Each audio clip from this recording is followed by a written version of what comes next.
Land titling యాక్టును రద్దు చేస్తూ నిర్ణయం తీసుకున్న సీఎం చంద్రబాబుకు విశ్రాంత ఐఏఎస్ పివి రమేష్ ధన్యవాదాలు తెలిపారు. ఈ మేరకు సామాజిక మాధ్యమం ఎక్స్లో పోస్ట్ పెట్టారు. గతంలో కృష్ణా జిల్లా విన్నకోట గ్రామంలో తన తండ్రి పట్టా భూమిని మ్యుటేషన్ చేసేందుకు రెవెన్యూ అధికారులు నిరాకరించిన అంశాన్ని ప్రస్తావిస్తూ ట్వీట్ చేశారు. తహసీల్దార్ దరఖాస్తులు తిరస్కరించడంతో పాటు ఆర్డీఓకు పోస్టు ద్వారా పంపిన పత్రాలను తెరవకుండానే తిరిగి పంపేశారని ఆవేదన వ్యక్తం చేశారు.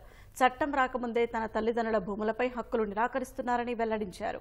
ఐఏఎస్ అధికారిగా 36 ఏళ్ల పాటు ఆంధ్రప్రదేశ్కు సేవలందించిన తన పరిస్థితే ఇలా ఉంటే సామాన్య రైతులు ఈ చట్టంతో ఏమైపోతారో అని గతంలో ఆందోళన వ్యక్తం చేశారు.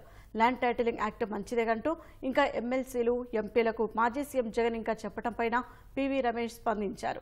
ల్యాండ్ టైటిలింగ్ యాక్ట్ ఏపీలో అసలు అవసరమే ఉండదు అంటూ ఆధారాలతో సహా స్పష్టత ఇచ్చారు. నీతి ఆయోగ్ సలహా మండలి సెక్యూర్ టైటిల్ లేని భూముల విషయంలో ఈ విధానాన్ని అమలు చేయాలని సూచించిందని వెల్లడించారు. 200 ఏళ్ల ముందు బ్రిటిష్ మద్రాస్ ప్రెసిడెన్సీలో భాగమైన ఆంధ్రప్రదేశ్కు రైత్వారీ సెటిల్మెంట్ అప్పుడే జరిగిందని స్పష్టం చేశారు. రైత్వారీ సెటిల్మెంట్ ద్వారా అమలవుతున్న విధానం 1820 నుంచి సమర్థవంతంగా పనిచేస్తుందని పివి రమేష్ తన పోస్టులో గుర్తు చేశారు. అవసరం లేని చోట అవగాహన లోపంతో గత ప్రభుత్వం ఈ చట్టాన్ని తెచ్చిందని తేల్చెప్పారు. ఈ చట్టం ద్వారా తనతో పాటు సామాన్య రైతులు కూడా ఇబ్బందులు పడతారని అప్పట్లో పోస్టు చేసినట్టు వెల్లడించారు.